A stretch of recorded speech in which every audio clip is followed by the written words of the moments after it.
What's up, everybody? Eric here from That's Wrestling. If you would like to get a hold of me, you can send me an email, eric@thatswrestling.com. If you are listening to this over on YouTube, you can get the podcast version on all your favorite podcast directories and whatnot.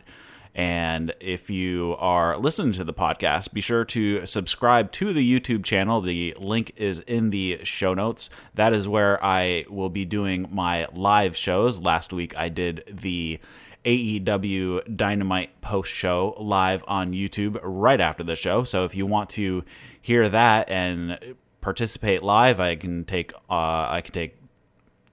chat messages and all that fun stuff. So if you want to check that out, be sure to subscribe to the YouTube channel in the description. And if you want to follow me on Twitter, you can find me at That's Wrestling 1, the number 1. At That's Wrestling 1, the number 1 right there. So I know this is a bit late because where I live in New Hampshire, we had some massive storms roll through on Wednesday night / Thursday morning, and I lost power at about 3 a.m. on that day, and I did not get power back until late on Friday, and then I didn't get internet back until even later on Friday. So I have not been able to catch up on all the tag league stuff, so I'm gonna have to kind of binge that over the next couple days and get caught up on the tag league. Luckily, I don't think a ton of tag league matches have been occurring on the most recent shows. I think the first two shows they had 4 matches each, but I think on the most couple recent shows there was only 1 or 2. So hopefully I'll be able to get caught up and talk to you about that. Also, tonight is AEW Dark, so I'll be checking that out, of course. And then tomorrow is AEW Dynamite, which I will be doing the post-show, like I said, live on YouTube immediately after the show. So hopefully that all works out well. So today I'm going to first jump into the news that has come out from New Japan. And New Japan looks like they want to launch a New Japan Pro Wrestling of America.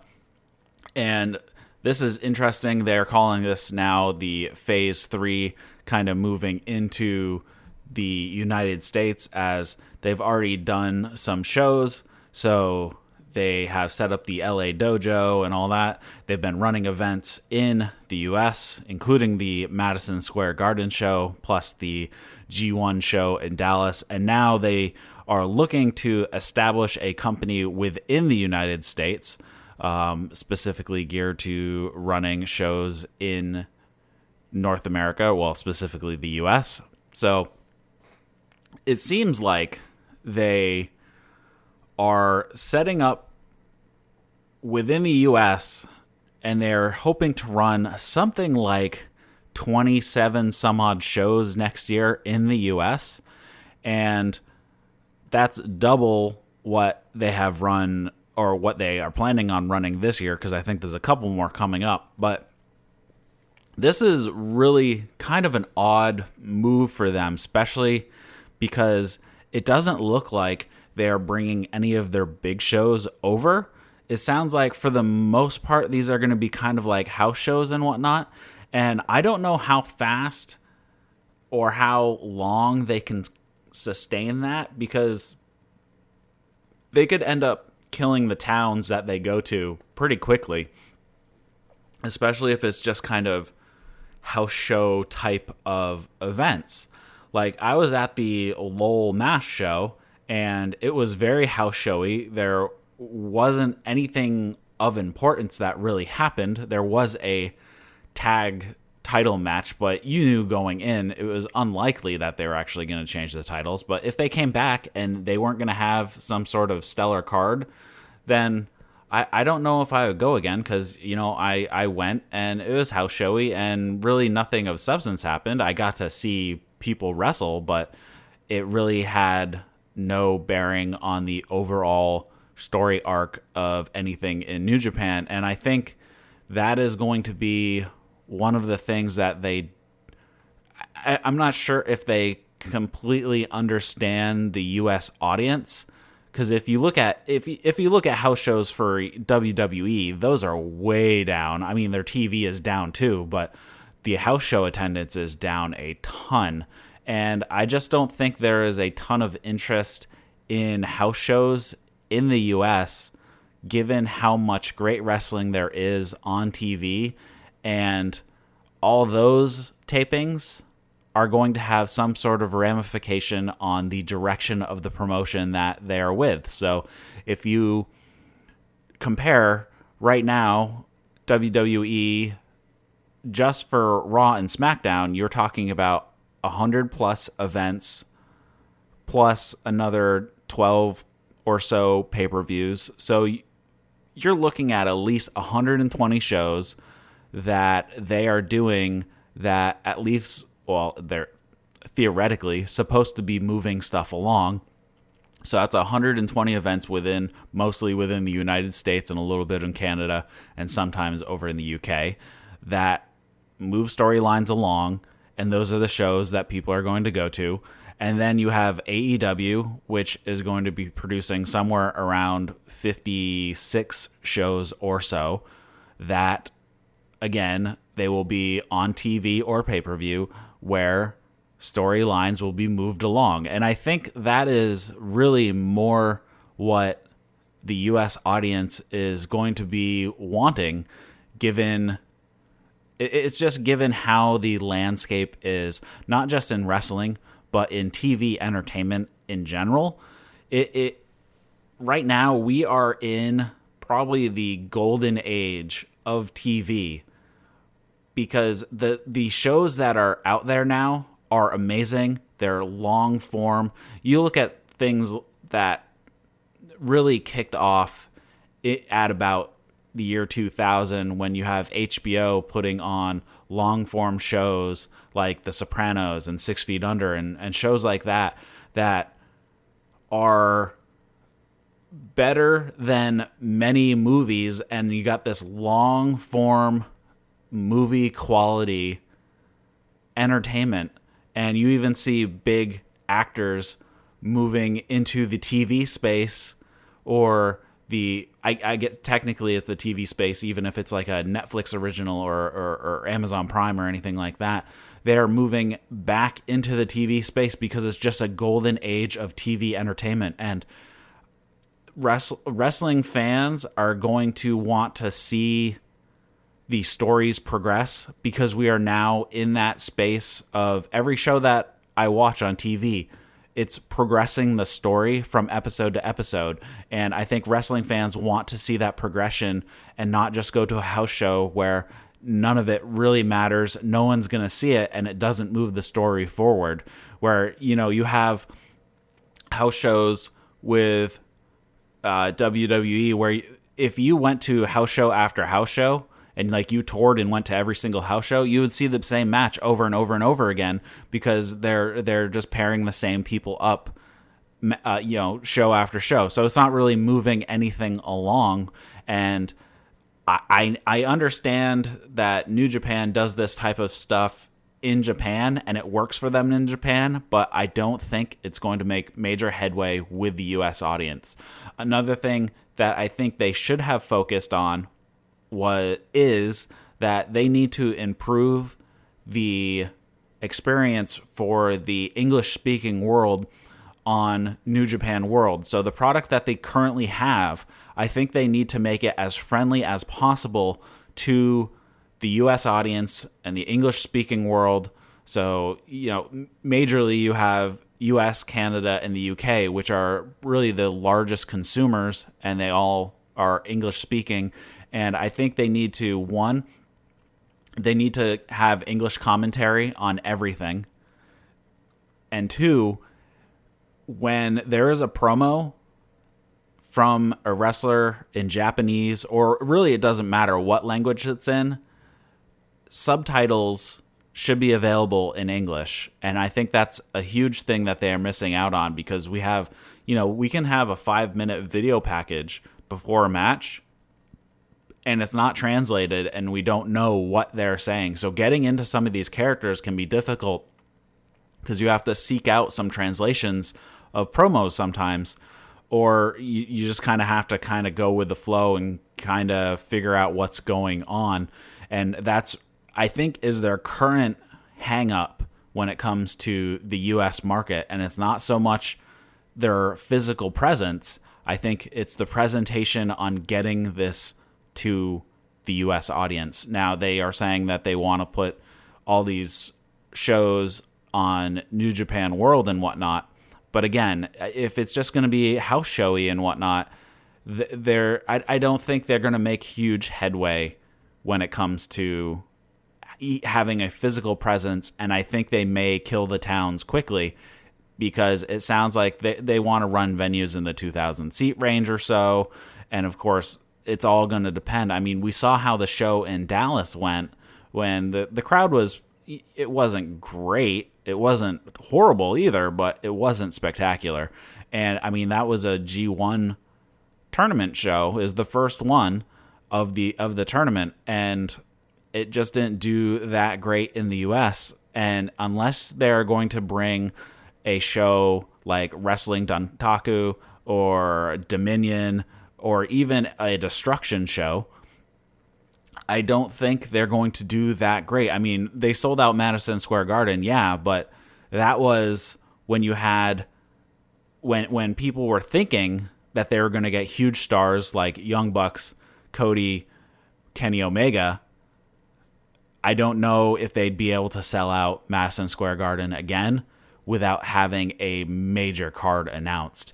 Like if they put tickets on sale right now for MSG with nothing announced, I'm pretty sure they would not sell out in I think it was less than a day last time. I think they sold out a ton on pre-sale and then they just finished it off a couple days later.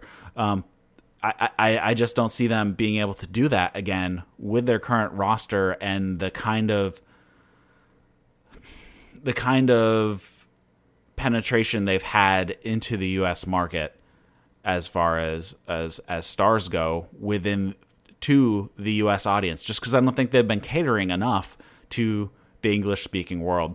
So I don't think this is a great move if they're not going to cater more towards the US audience. And if it's just going to be a bunch of house shows, I don't know how well this is actually going to go for them. And I mean, it looks like they want to run 6 shows in the West Coast, 4 shows within Texas, and then 7 in the Midwest, 4 in the Northeast, and then 6 in the Southeast. So I don't know. Like, they came to Boston, they came to Lowell, and it was a less than 2,000 seat venue, and there were empty seats. Now, the crowd was really excited to have them, but I don't know how willing the crowds are going to be to come back to a show which was pretty much just all multi-man matches. There was the one tag championship match, but again, I don't think we were under too much illusion that the tag titles were going to change that night, though during the match there was excitement about it. But going into it, if you were thinking about purchasing a ticket, you probably didn't think the titles were going to change that night. So it wasn't going to play into anything. And really, as far as what we saw, nothing really came out of anything that we saw. So again, I don't know how long it will take until they kind of burn out these audiences, especially because they need to be going to places like Chicago and New York City and Los Angeles and maybe like Seattle and somewhere maybe somewhere in Texas. I don't know. You need to go to destination cities so you can get a little bit more travel in, and the show has to be special. And I don't think if they put on 27 shows within the US next year and maybe one or two of them actually have a special event attached to them, I don't think those shows are going to do very good. It's just kind of my thoughts on it at the moment. So, all right. So let's go into what I was going to review.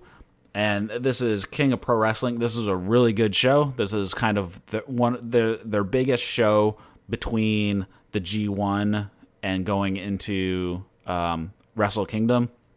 They have the Destruction shows as well, so those are pretty big. But I think this is kind of more of a marquee show. But it can get a little bit hairy because of how long the time is between the G1 and Wrestle Kingdom. I mean, we're talking over 4 months between the two shows, and you know who's holding the briefcase. Kota Ibushi has the briefcase to fight for the IWGP Heavyweight title at Wrestle Kingdom, and it can cause some booking problems, and I think that kind of played out on this show. So the first match, we had El Desperado and Kanemaru. Oh, actually, before the show actually started, there was a few announcements that took place. There was changes to the card, and the major thing is, one, Zack Sabre Jr. couldn't make it because of the typhoon that had come through. They had airports were closed for like 2 days, so people couldn't get in.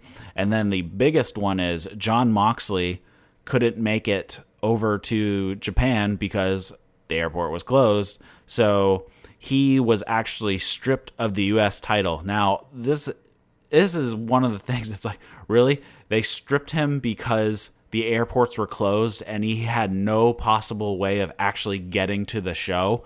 That was completely out of his control. It was weather, and there's nothing he could have done. But there is precedent for this, and basically it comes down to, if a title match is advertised and for whatever reason the champion cannot make it to the show.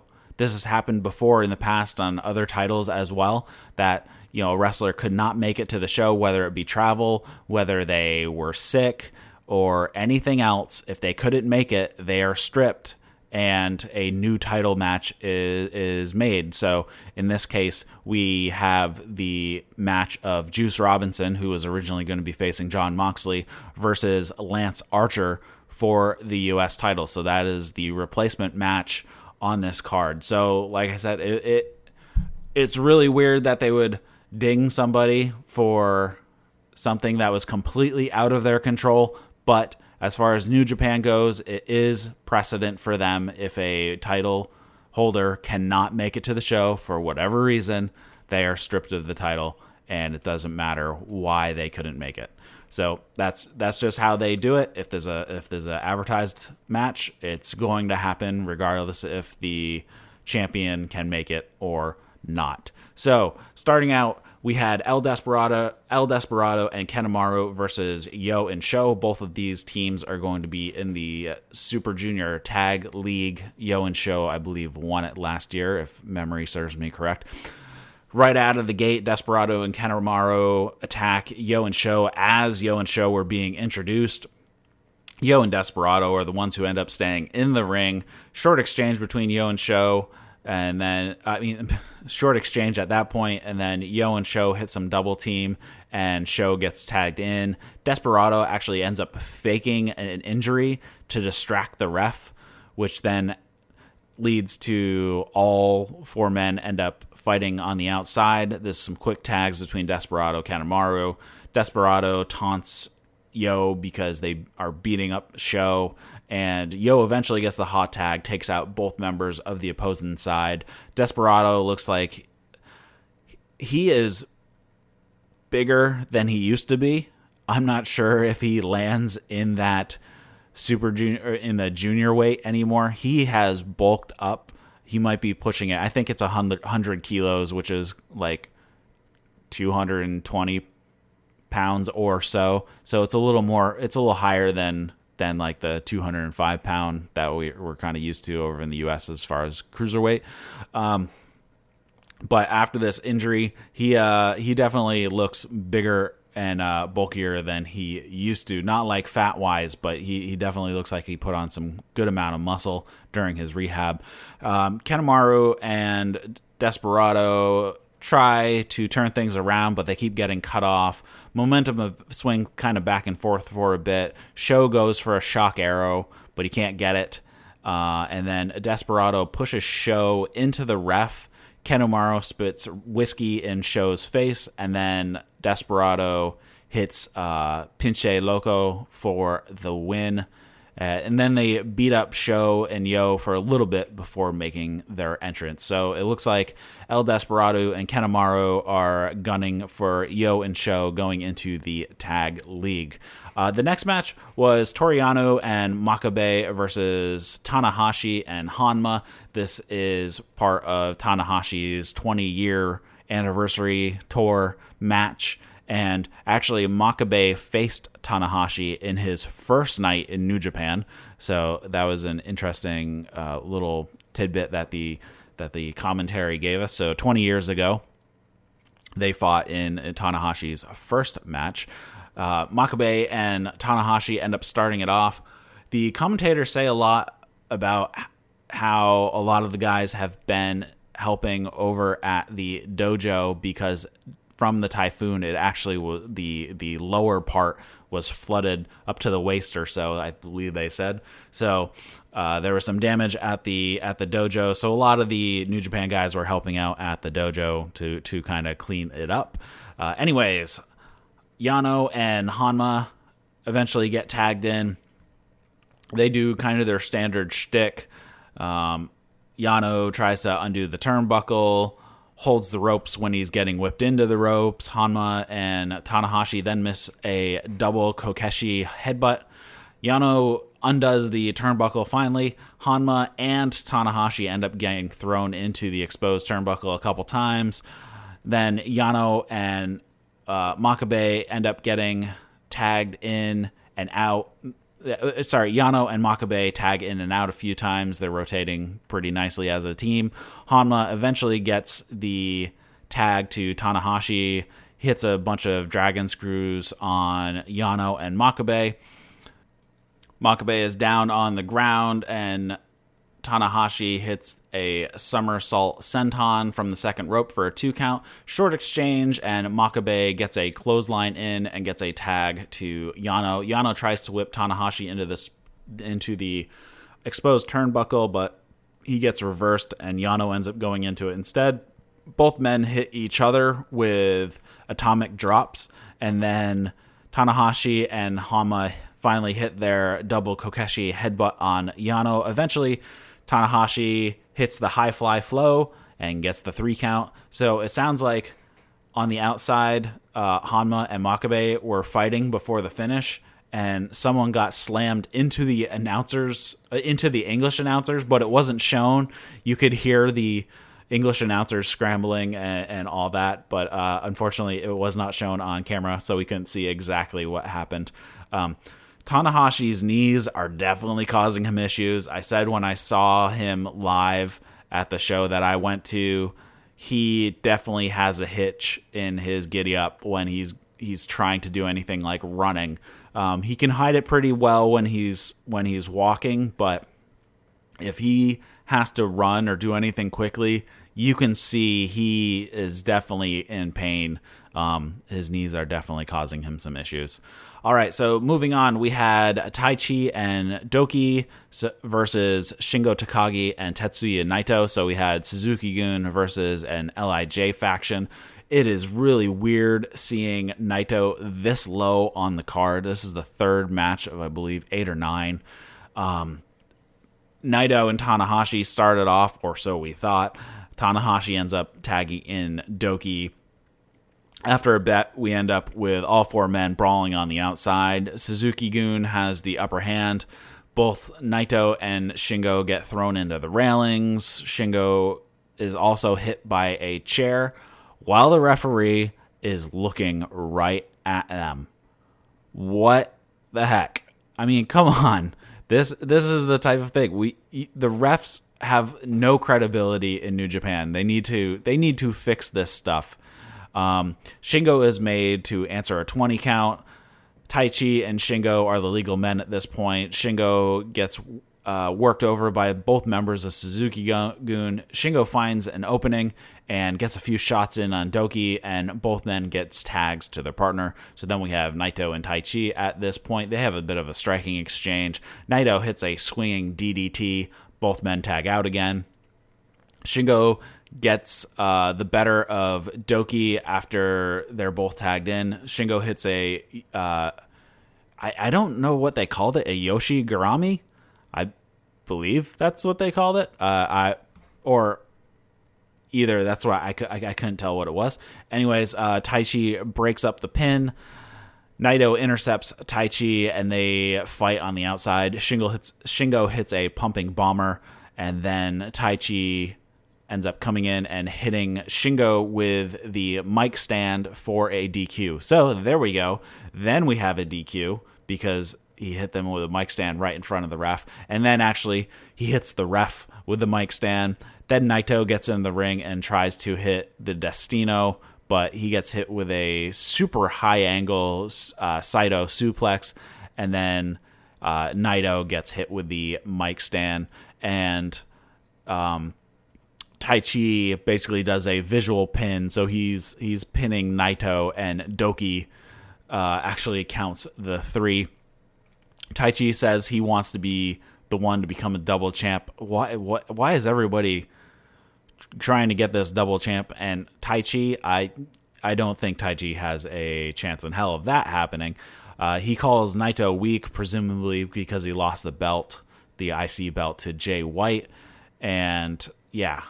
It's a little bit weird with everybody wanting to do this double champion thing. So I don't know how it's supposed to work at this point unless it happens at Wrestle Kingdom because it's 2 days. So does somebody have the heavyweight belt and goes for the IC belt the next day, or vice versa?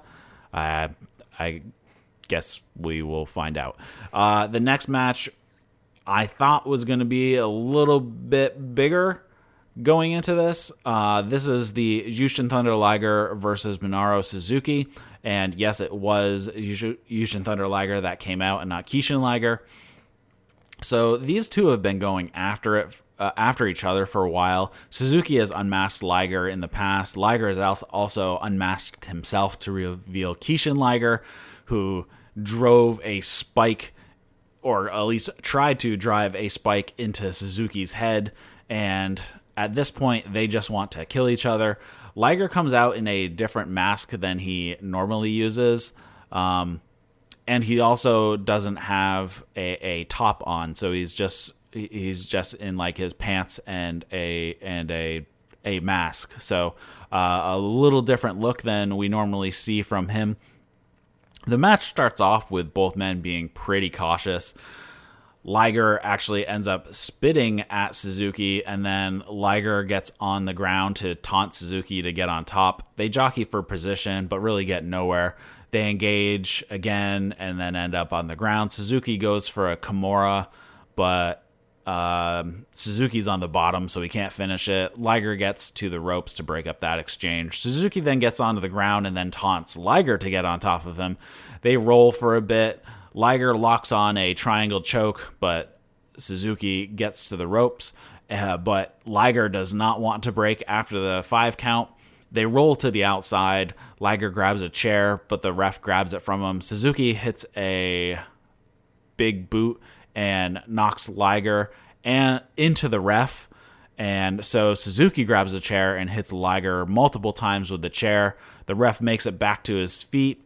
Suzuki and the ref, Marty Asami, exchange words, and Suzuki pushes and threatens him. So again, the ref is looking like an idiot because the wrestler is allowed to, push him and do all that stuff, and he doesn't DQ or anything. Suzuki tries to rip off Liger's mask, and then they get into a bit of striking exchange, and Suzuki tries to rip the mask some more. And at one point, one of the eye holes of Liger's mask definitely has a nice big rip in it. So I'm guessing that's why he might have changed out for this particular mask, because he didn't care if it got ripped up or anything. Not sure. Suzuki wants the ref to make Liger stand back up, and he eggs Liger on, and they exchange some strikes, and then Suzuki gets in a rear naked choke. Liger goes limp, and then Suzuki goes to pick up Liger, but Liger was not out, and he gets him into sort of like a crucifix submission, Rings of Saturn type of deal.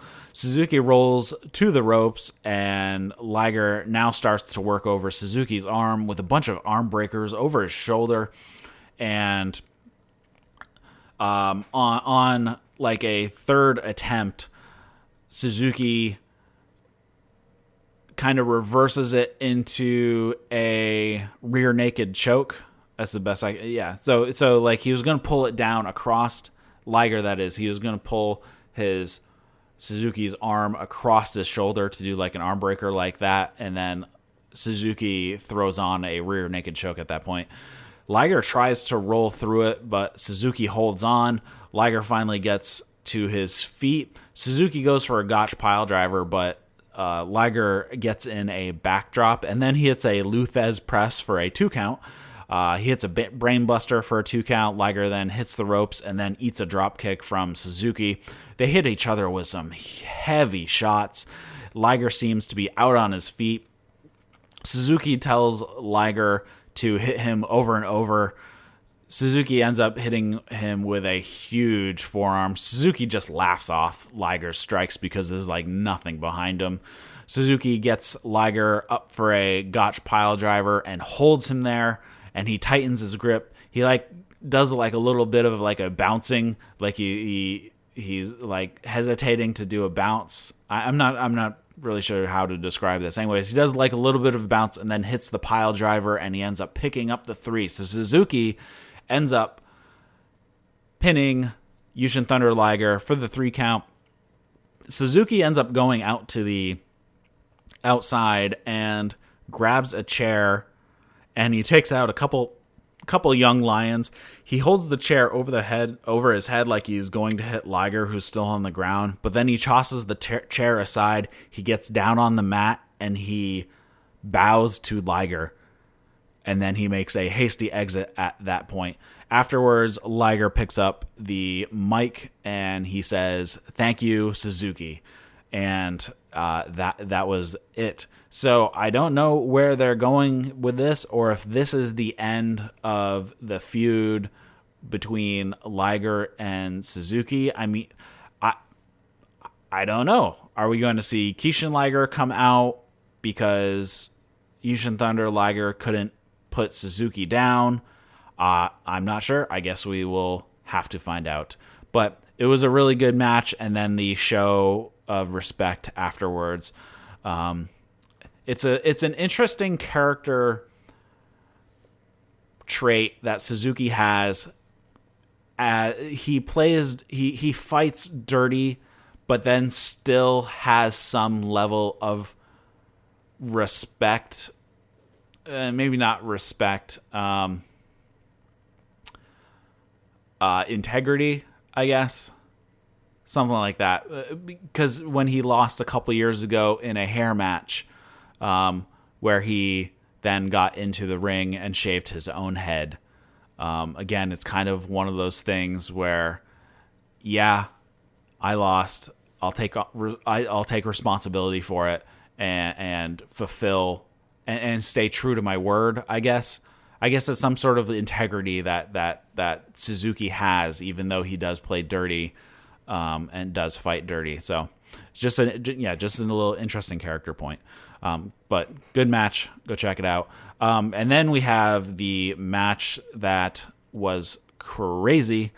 And I mean, it wasn't as great as I thought it was going to be. It was still a really good match, but there's a few things that came out. I'll talk about it after I talk about this match. But this is the Will Ospreay versus El Phantasmo. ELP earned this match because he won the Super J Cup, and he actually pinned Will Ospreay during that tournament.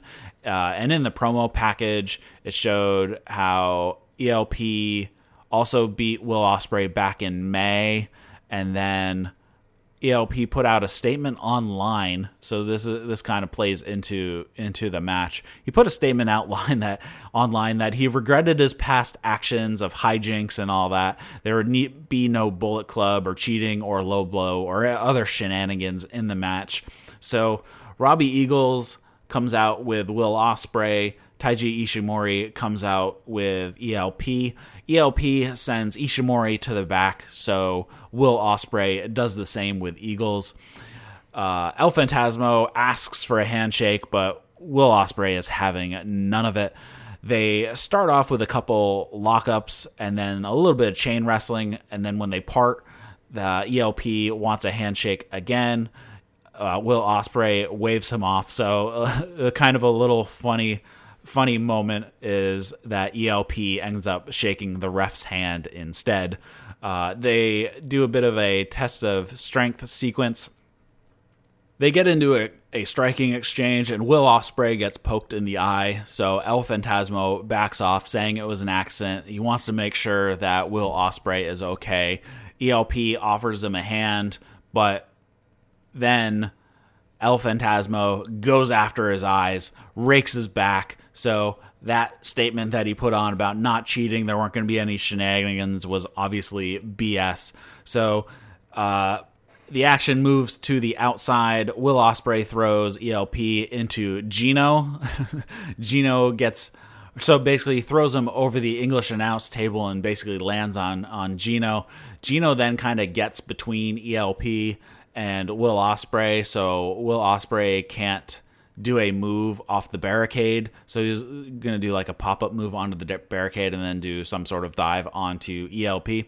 Finally, Gino moves out of the way, and ELP throws a chair at Will Ospreay. Again, right in front of the ref. What is going on?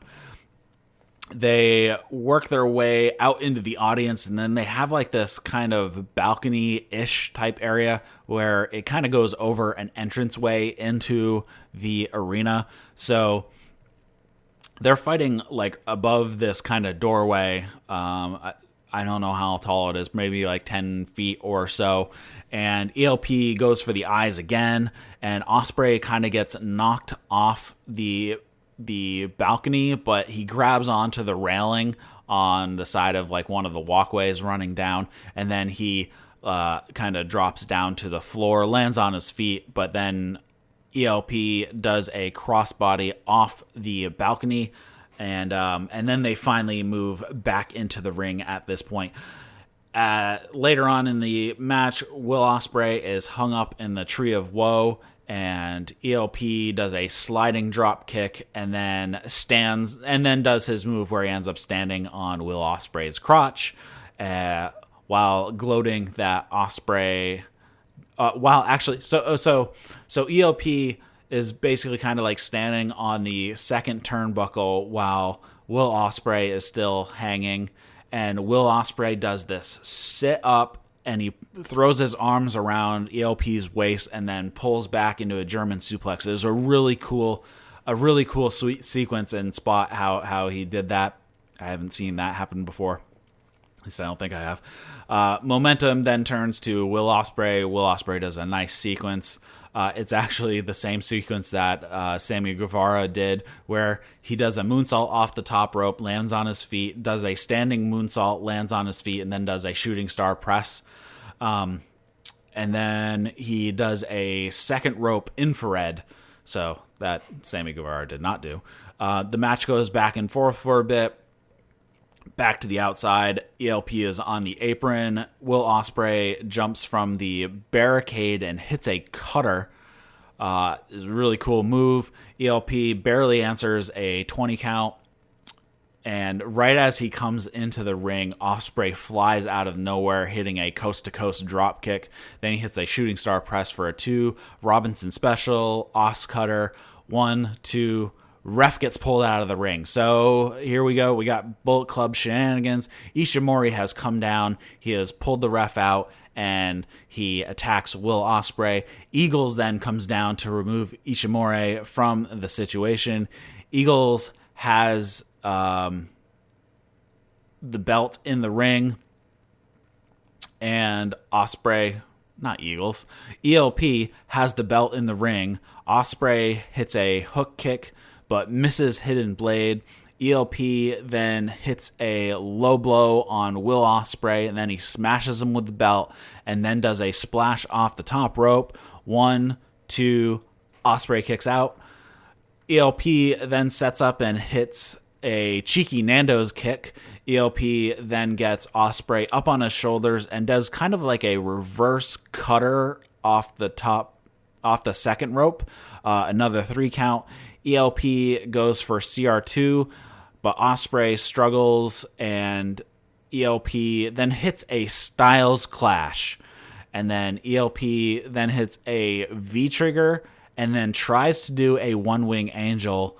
So he's kind of going through some past Bullet Club leaders' moves. But Ospreay ends up rolling through, and then he hits a middle-of-the-ring Spanish Fly. Both men are slow to their feet at this point. They have a striking exchange. Will Ospreay hits a few kicks, and then he does this crazy flip-over reverse DDT. So it kind of looked like a Canadian Destroyer, but it was a DDT version of it. That's the best way I can describe it. Ospreay then goes to the top rope. ELP pushes the ref into the ropes, so Ospreay falls and crotches himself on the top turnbuckle, and then both are up on the top rope. ELP goes for a super hurricanrana, but Ospreay turns it into a super power bomb off the top rope. Will Ospreay then hits Hidden Blade, Stormbreaker, 1, 2, 3. Will Ospreay has retained the IWGP Junior Heavyweight Championship title. This was an excellent match, like I said at the beginning. It wasn't as fast-paced as I thought it was going to be. One thing that I like that they did was there wasn't as much of telegraphing to the audience what was going to be happening next, which happens a lot in matches where guys like to do these type of high spot matches, and the setups just take so long that you know what's about to happen. It's just one of those things that really drive me crazy, especially with like dives to the outside, and there weren't really any major dives to the outside in this particular match, but those are the ones that annoy me the most, where the guy's just hanging out on the outside looking like an idiot, where he has like 10 minutes to move out of the way and he still gets hit with a dive, but that's where it goes. So that was the end of that match. Definitely go check it out. This was, like I said, this was a really fun card. And then we go into a match that was kind of strange where it was put, because we just had a title match, and it's really kind of uncharacteristic for New Japan to set up a card this way, where you kind of have like all the lower matches, and then as the card builds, you end up going into the title matches. But here we have a non-title match, so it's a little strange to be in this spot. It was Yoshihashi, Ishii, and Goto versus Kenta, Jay White, and Takahashi, and Gedo is on the outside. So we have a Chaos faction versus a Bullet Club faction. Yoshihashi and Takahashi end up starting off the match. There was a bunch of teases of the other guys from Bullet Club that they were going to start the match, but then it ended up being Takahashi in the end. Yoshihashi is in control for a little bit, but then the whole match really breaks down, and everybody's brawling. And after they finally get back into the ring, Jay White ends up tagging in and working over Yoshihashi, and he's swearing up a storm, dropping F-bombs everywhere. So I guess that was one thing last year that they said they weren't going to be allowed to swear in English anymore, and that lasted about 3 weeks before they gave up on that one.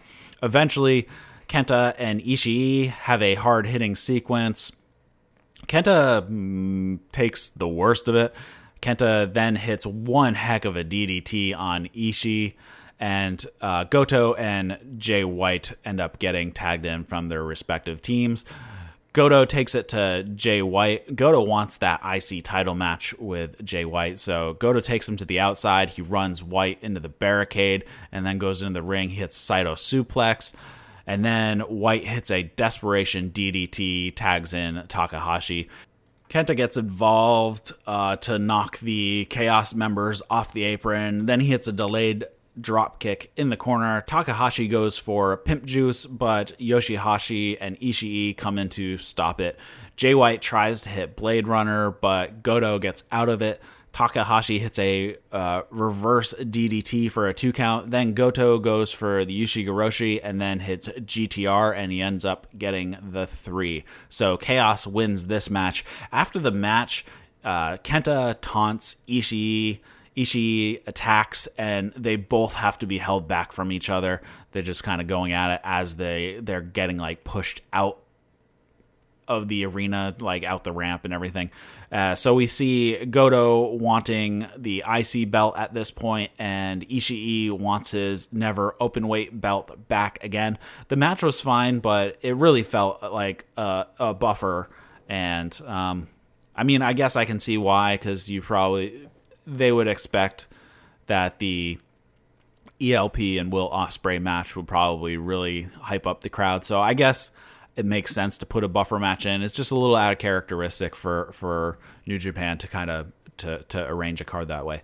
Then we go into, this is the third from the last match. This is Juice Robinson versus Lance Archer in the IWGP US Heavyweight Championship match. Again, Moxley was stripped because he failed to show for an advertisement appearance. It's weak, but you know, it's a typhoon and he couldn't get there. And like I said, it was a rule that New Japan has, and it doesn't matter why they couldn't show up. And while it's stupid, at least they're consistent, it seems. Lancer grabs the mic and says that people paid to see a no DQ match because that's what was originally set up for Juice versus Jon Moxley. So that is what the match is going to be. Right out of the gate, Lancer goes for the claw right away, and Juice hits Archer with a low blow and rolls him up for a 2 count. Juice then spears him off the apron to the floor. Juice grabs a chair from under the ring, hits Archer multiple times, so he's just going after Archer like crazy, throws him into the barricade, then the ring post, and then Juice sits Archer against the barricade, and Juice signals that he's going to go for like the running cannonball that he likes to do, but Lance Archer pops up, gives him a big boot. Archer clears the timekeeper table, and he does a choke slam from the mat over the barricade and then through the table. And then Archer removes all the turnbuckle pads from every corner. So every corner now has no padding. Archer ends up wedging a chair into 2 corners, kind of opposite each other, and then he throws a couple tables into the ring and sets those up on the other 2 corners. So they have 2 corners facing each other, one set up with tables, one set with chairs. Juice finally gets into the ring. Archer runs Juice into each of the corners with the chairs, and then Archer does his rope walk spot, but Juice knocks him down after he does the second turnbuckle. Archer is sitting on the top rope, and Juice goes up and hits a superplex for a 2 count. Commentary mentions that they think Juice dislocated his finger. Juice then does a couple jabs and then hits a left hand of God, and then he does his cannonball, his running cannonball, sends Archer through one of the tables, and then Juice goes to hit Pulp Friction, but Archer gets out of it, and then Archer hits a shoulder tackle, sending Juice through the other table that was set up. Both men roll to the outside. Both of them are throwing chairs into the ring. Both men get into the ring holding chairs. They swing at each other, but Archer punches a chair into Juice's face. There are like 8 chairs or something laying in the ring. Archer goes for the claw, but then Juice hits a juice box. Juice goes to collect the chairs that have kind of spread out at this point into a pile in the middle of the ring. Juice goes for Pulp Friction, but Archer then does a slam onto all the chairs. And then Archer repiles the chair again, perches Juice up on the top rope, and Juice hits Blackout onto the pile of chairs. 1, 2, kick out. Archer then slams Juice's head into the pile of chairs over and over and over, and then puts on the claw, and then he pins Juice for the 3. The new U.S. champion is Lance Archer, who was not originally scheduled to be in this match. So interesting that they decided to go this route, putting it on Lance Archer. So that makes me wonder, was Moxley supposed to retain and they didn't want to put it on Juice at this point? So I'm not sure what the deal is going to be when it comes to the Wrestle Kingdom show, because I believe Moxley was under contract to appear at Wrestle Kingdom. So I was going to assume that he was going to hold the U.S. title through this match and then drop it at Wrestle Kingdom. So maybe he will still show for the match against Archer and just not win at that point. I guess that's something they could do. After the bell, Archer puts the claw back on Juice, and then someone comes flying into the ring, and it's David Finlay. He hits the ring and attacks Archer.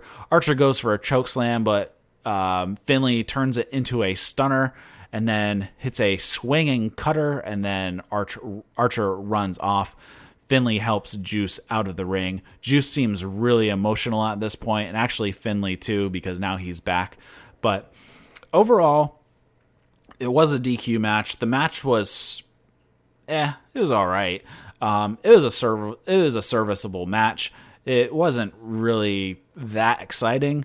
It was actually a pretty slow pace, but it is what it is. It was a serviceable match. It wasn't horrible by any stretch, but it wasn't the most exciting or spectacular match. So we're moving into the second to last match, and this is Kota Ibushi versus Evil for the right to challenge contract. Evil was one of Ibushi's 2 losses at the G1. Kenta was the other one who already had his title or his shot at the contract last month. So Ibushi has a nice new briefcase after Kenta destroyed the old one at their meeting in the Destruction show. The match starts off with some basic grappling. Evil sends Ibushi to the outside, and then on the outside, Evil throws Ibushi into the barricade a couple times and then sends him back into the ring. And then it's kind of slow and methodical at this point. Evil works some holds for a bit. They go back and forth. Ibushi is in the corner at one point, and Evil goes for a Bronco Buster, but Ibushi pops up and hits him with a double stomp. So he kind of like runs in, goes for the Bronco Buster, and then like Ibushi jumps right as Evil's going in. And since Evil ends up landing on the ground, Ibushi hits the double stomp right into his chest. Evil is out on the apron, and Ibushi goes to do a deadlift suplex back into the ring over the ropes. But Evil kind of hits a cutter across the top rope, I guess you could call it. Anyways, he snapped Ibushi's neck over the top rope, and then he hangs a chair around Ibushi's neck and hits him with another chair like he likes to do. Again, ref looks like a moron because he pretty much saw the whole thing. I mean, Evil like pushed the ref in the opposite direction, so his back was turned when the strike actually happened, but it's like, is the ref not deaf? He saw the chair being put around Ibushi's neck. So it would be really easy to infer what actually happened for like the second and a half that his back was turned, and he hears these two chairs slamming together, and Ibushi has fallen to the ground, and Evil has a chair in his hand. It's like, really? This is the dumbest thing in the world. Anyways, they move into the ring, and then Evil ends up hitting a suplex off the top rope, and he ends up getting a 2 count. After a short exchange, Ibushi gains control for a little bit, gets Evil up onto the top rope. Evil fights him off, and Ibushi goes down onto the apron. And then Ibushi does a springboard to hit a Hurricanrana on Evil, who is sitting up on the top rope. Really cool move. I've seen Ibushi do it a few times. Ibushi tries to go for the Kamigoye, but Evil goes for Darkness Falls, but Ibushi ends up getting out of it. Evil then goes for a German suplex, but Ibushi rotates all the way over, lands on his feet. Evil then no-sells a clothesline and then hits Ibushi with a huge clothesline for a 2 count. Evil hits Darkness Falls for a 2 count. And then Ibushi hits a bastard driver, which looks like it totally sucked to take. Ibushi can't make it over to cover Evil. Both men are slow to get up. Ibushi gives Evil a last ride powerbomb for a 2 count, and then Ibushi goes for a Bomaye, but Evil hits him with a massive clothesline. Evil hits the ropes hard and then delivers another massive clothesline for a 2 count. Evil then goes for everything it's evil, but Ibushi gets out of it, hits a suplex, but he can't get the pin. Evil hits 2 massive suplex. Ibushi is slow to get up. Evil goes for another huge clothesline, but Ibushi blocks it. He picks up Evil, and then they kind of reverse each other's finishers a couple times. Ibushi hits a jumping knee, then a Kamigoye. 1, 2, Evil kicks out. Ibushi picks up Evil again, hits him with a second Kamigoye, and gets the 3. So Ibushi has retained the contract. I think going into this match, there wasn't a whole lot of doubt that Evil was probably not going to pick up the contract. I mean, it's been such a huge line and such a huge match that it was made that they're looking to be Okada versus Ibushi at Wrestle Kingdom. It kind of makes these matches not as exciting because there's probably little to no chance of the contract changing or the heavyweight title changing. So going into this next match, we had Okada versus Sanada for the IWGP Heavyweight Championship. They've met quite a few times. Going into this, Sanada was 0 for 6 in single matches against Okada until he beat him in the G1 with just seconds to go. That's why he has earned this title shot. Right at the bell, Okada goes for a shotgun drop kick and misses. So this is kind of the callback to the last match that they were in together, where Okada missed a drop kick in the middle of the match, and then they kind of worked in right at the end of the match. They were talking to each other, and they set up this thread line that Okada can't hit a drop kick on Sanada because he's so quick. They exchange strikes, and again, Okada goes for 2 more drop kicks, but Sanada sidesteps both of them. Okada misses a couple more drop kicks, and then they counter each other's finishers, and then they come to a bit of a stare down. And then they go into a bit of chain wrestling, exchanging waist locks and whatnot. And then Sanada is sitting against the bottom rope, and he gets hit with a sliding drop kick, which sends him to the outside. Okada sends Sanada into the barricade, then gives him a boot, and he goes over he flies over the barricade.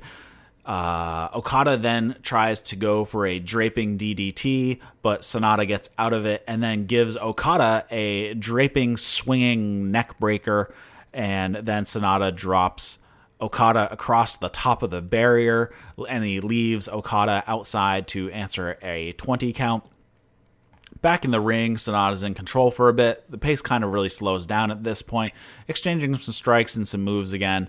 Okada speeds things up a bit and hits a few lariats and a shoulder tackle, running back elbow in the corner, and then a DDT. Sanada flips over the turnbuckle at one point, and he's out on the apron. Okada ends up hitting a springboard drop kick, so he does the springboard off the second rope and then hits the drop kick to the outside where Sanada is. This is a move Jericho does quite a lot, or he used to do it quite a lot. Back out to the floor, Sanada again is whipped into the barricade and then booted over the barricade, and then Okada does a running splash, sending Sanada back into the seats. The ref starts a 20 count, but Okada tells him to stop the count. Sanada then ends up crawling his way back into the ring. Once into the ring, Okada just lets Sanada hit him with some forearms to the midsection. They just look like weak forearms. Sonata's just kind of on his knees throwing these weak little forearms into Okada's stomach. And then Okada hits this huge forearm on Sanada, knocking him down. Sanada then gets back up to his feet. Okada lets him have a few more free shots before Okada hits him with a heavy forearm again. Okada hits the ropes, and Sanada leapfrogs him a couple times and then hits a drop kick. Okada rolls to the outside, and then Sanada does a crossbody over the top rope.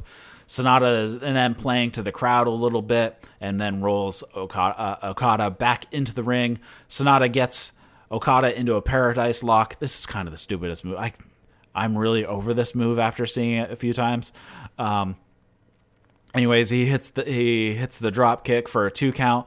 They avoid a couple moves from each other until Okada hits a shotgun drop kick in the corner, and Okada goes to the top rope and hits a huge shotgun drop kick off the top rope, scoop slam in the middle of the ring, and then back to the top rope he goes. Sanada then gives a flying elbow. And he gives Sanada a flying elbow and then signals for the Rainmaker. Rainmaker is countered into a skull end, but then that's countered, and they end up countering each other a bunch of times. Okada goes for a tombstone, but Sanada reverses it and then actually gives Okada the tombstone. Sanada hits a TKO for a 2 count. Sanada then puts on skull end in the middle of the ring with body scissors. And then Okada's kind of fighting out of it. He gets one hook off, and then he pops his head out, but then Sanada reapplies it. He still only got one hook in. Okada pops out again, and Sanada just had overhooks on his arm at this point. But then Sanada reapplies skull end again with the body scissors, and Okada pops out and tries to pin Sanada. And then Okada blocks the reapplication and then hits a Rainmaker out of nowhere once they get up to their feet. And Okada just kind of drapes his arm over Sanada. 1, 2, kick out. And then both men are laying on the mat, slow to get up. They crawl to each other on their knees, and they start with a striking exchange while they're on their knees. And then they both get to their feet, exchanging more forearms, then uppercuts until Okada ends up dropping to the mat. Sanada gets a few forearms in, gets skull end. Okada reverses it into a skull end of his own. Okada then hits a couple drop kicks, misses a Rainmaker. Sanada puts on skull end again, and then gets both hooks in. Okada seems like he's passed out, so he decides to go for the pin. Okada barely gets his shoulder up at that point. Sanada hits a moonsault to Okada's back, and then he rolls him over to go for another moonsault, but Okada gets his knees up. Both men are wiped out at this point. Sanada goes for a skull end. Okada gets out of that and then hits a tombstone. He goes for a Rainmaker, but Sanada gets a kick in and then back to skull end. Okada does an arm drag out of it, hits a drop kick, goes for Rainmaker, and then Sanada actually goes for a Rainmaker, and then Okada hits a drop kick. Okada goes for a tombstone. Sanada fights out of it. So then Okada hits Sanada with a Michinoku driver and then picks him up to hit the Rainmaker. 1, 2, 3. So Okada retains the IWGP Heavyweight Championship. It is an excellent match. Definitely worth the watch. Went 35 minutes. Okada is now 1-7 versus Okada. Okada is now 5-0 at King of Pro Wrestling. After the match, Sanada is looking very distraught. Okada offers a handshake. Sanada obliges. And then Okada addresses the crowd saying that Sanada's awesome. He knows how he feels and what Sanada is feeling. And then he says that they should do it again sometime, this time at the Tokyo Dome. Okada calls out Ibushi, which is Okada's unavenged G1 loss. Ibushi comes out. Ibushi congratulates Okada, says he wants both the IC and heavyweight belts. So again, he wants to be dual champion. Says it's no fun having Okada on top all the time. Okada says, what are you talking about? You can't get both belts that easily. You'll have to go through him first at the Tokyo Dome. And Ibushi says, let's do it. So Okada says he will retain the championship. Thanks the audience for coming out in spite of the typhoon, and closes out with a few more words regarding the typhoon. So I think it's a little bit of a booking problem when you have King of Pro Wrestling between the end of the G1 and Wrestle Kingdom, where the contract is executed. And I'm not sure, after Evil lost the right to challenge contract, I don't think there was much doubt that Okada was not going to retain. So I don't know if there was a better way to structure these matches, if they should have done maybe reversed the shows that Kenta and Evil were challenging for the contract. I don't know if that would have helped a little bit, because you could see Kenta taking the contract off of Ibushi at this show before the title match. But again, once that match was over, did you really expect Sonata to win? So it would be Sonata versus Ibushi at the Tokyo Dome. It's just, I don't think they had really a good choice on how to structure these, whether it be, well, I guess another way they could have done it, but again, this would be out of character for New Japan, is to actually put the contract match on last, and then have the switch that I just said. So if it was at King of Pro Wrestling here, it was Okada versus Sonata for the title, and then the next match would be Kenta versus Ibushi, because then there's still question, well, okay, so is Kenta going to take it off? And then it might have given a little bit more excitement to this match. It's just kind of how it played out. The crowd was kind of, they didn't think that, I don't think they acted like either of them were going to lose either of their matches. But of course, they also just went through the typhoon, so a lot of destruction happened over there. So they might not have been in such a cheery mood, but still, I think it might have just been kind of the match lineup here. So going out of this, we are going into the Super Junior Tag League, like I mentioned. So I am behind on that because of the hurricane. Not the hurricane. It seemed like we had a hurricane in here. Just I was without power for a bunch of days. So that's just kind of how it goes. So I will try to be catching up in the next couple days in regards to that. But as far as the tournament goes, we have a really nice lineup. And I'm really looking forward to watching the matches for the Super Junior Tag League. And we have a few different teams in here than usual, because Liger is not in one of the teams this year. So that's a little different than the past quite a few years. So we have some new teams in regard. So for the most part, instead of Tiger Mask and Yushin Thunder Liger, we now have Tiger Mask with Yumara. I don't even know how to say that guy's name. And then we have Rocky Romero and Taguchi as a team. We have Ospreay and Eagles. We have last year's winners Sho and Yo. Then we have Volador versus Titan. And then TJP and Clark Connors are our team. And then we have the current champions of El Phantasmo and Taiji Ishimori. And then we have El Desperado and Kentamaru coming in as the final team. So this should be a pretty good a tournament. If you guys have watched any of the matches, I'm definitely looking forward to Yo and Sho versus El Phantasmo and Taiji Ishimori. I'm also interested in how TJP does, because I don't think he's been on any of the shows taking place in Japan. I've seen him on the shows that were in the U.S., so it looks like he has traveled over and is going to be doing some more stuff with New Japan on a more regular basis, or at least for the tag league. So that'll be interesting to see. I mean, we have a lot of great talent in here. Obviously, any of the matches with Will Ospreay and Eagles, and any of the matches with El Phantasmo and Taiji Ishimori, I'm definitely looking forward to.